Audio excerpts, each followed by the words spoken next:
Welcome back to the Dynasty Nerds YouTube channel. I am Marvin Elequin. You can find me on Twitter at @FF_MarvinE.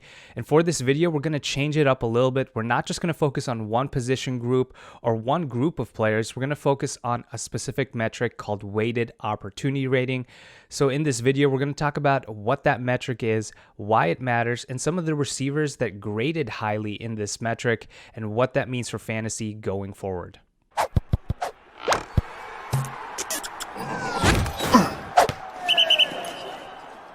All right, so let's start things off talking about the metric weighted opportunity rating and why it matters for fantasy.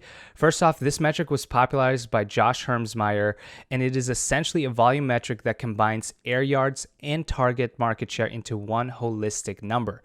And so if you look at the formula, what it does is it takes target share, multiplies it by 1.5, and then you add on air yards market share multiplied by 0.7. So right off the bat, you'll notice that it weighs target share heavily over air yard share, and it highlights players that were focal points of their offense. So they were not just a deep threat, they were not just a possession receiver, they were used all over the field for that offense. And because of that, weighted opportunity rating is one of my favorite metrics to look at when trying to identify some of those high upside wide receivers and tight ends. But just because you rank high in this metric does not automatically mean you're one of the best receivers for fantasy. And that's because of a couple of reasons. First off, it does not weigh in the high value touches in the red zone or red zone efficiency. And so a high target share, a high air yard share, that will translate to more receptions, it'll translate to more PPR points. But if you're not being targeted in the red zone, your fantasy upside will remain capped.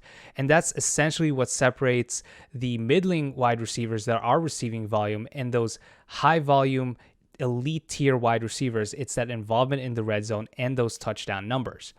Now, second of all, weighted opportunity rating does not account for team offense or team efficiency. It's a market share metric. So a receiver can be a focal point of an offense, but if that offense does not have a high passing rate or does not have a high pace of play, that receiver's upside will remain low for that season. Now, one way to essentially boil this down into one sentence is that a receiver in a run-heavy offense is not the same as a receiver in a pass-first offense. So ideally, when you're looking at weighted opportunity rating and you're finding some of those receivers that are focal points of their offense, you also want to find receivers that are in a high passing volume offense, in an efficient passing offense, and those guys will be the best receivers for fantasy. All right, so let's take a quick look at the top 12 receivers in weighted opportunity rating on a per game basis. And if you take a look at the top of this list, some of these names are not a surprise at all. Davante Adams led the league in weighted opportunity rating, also led the league in target share, was heavily involved in the red zone for this offense. So as a result, he was one of the best fantasy wide receivers this past season, had one of the best seasons in NFL history from a fantasy standpoint. And so rightfully so, he is the number one receiver in this metric. Now, Michael Thomas is second on this list, and he was a surprise, someone who I didn't think would rank this high because of his fantasy performance, but he was the focal point of the Saints offense when he was on the field, had 6+ targets in 6 of his 7 games, high target numbers even with Taysom Hill at quarterback, but what changed for him was the touchdown numbers. He had 0 touchdowns on 55 targets despite being the wide receiver 7 in red zone target share. So this is a great example of what I mentioned earlier, that weighted opportunity rating does not account for red zone efficiency.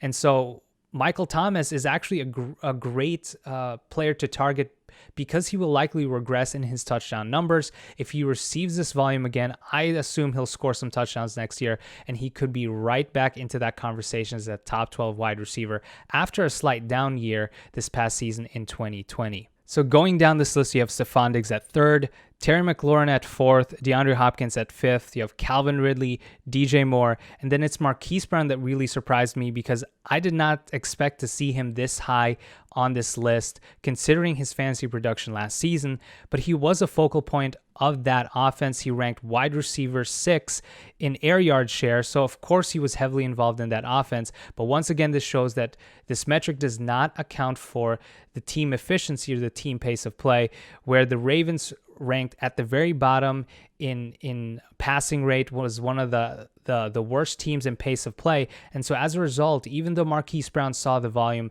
that did not translate into wide receiver 1 or even wide receiver 2 production on most weeks. And to close out the top 12, we have Justin Jefferson right there at 9th. You have Robbie Anderson at 10th, which is interesting considering you have DJ Moore already there as a top 12 wide receiver or receiver in weighted opportunity rating. But it just shows once again that touchdowns matter, and Robbie Anderson only scored 3 touchdowns despite being one of the higher target share wide receivers in the league. And then you have at 11th, AJ Brown, one of the best receivers. But this is the next player that I want to highlight, and that's Darren Waller, who was the only tight end in the top 12 in weighted opportunity rating last season. Just shows that he received essentially wide receiver 1 volume in that Las Vegas Raiders offense, was a main target for Derek Carr. And so when people say that Darren Waller should absolutely be considered in that top tier in Dynasty and redraft, they're absolutely right, because he's getting the volume. They didn't really change this offense all that much. I believe he'll once again be the leader in this offense and should once again be a top tier, top 2, maybe even the tight end 1 for fantasy next season.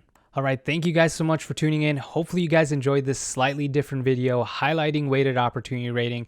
If you enjoyed it, be sure to hit that like button, subscribe, hit that notification bell. We'll continue to put out content here over the next several months leading up to the 2021 Dynasty season.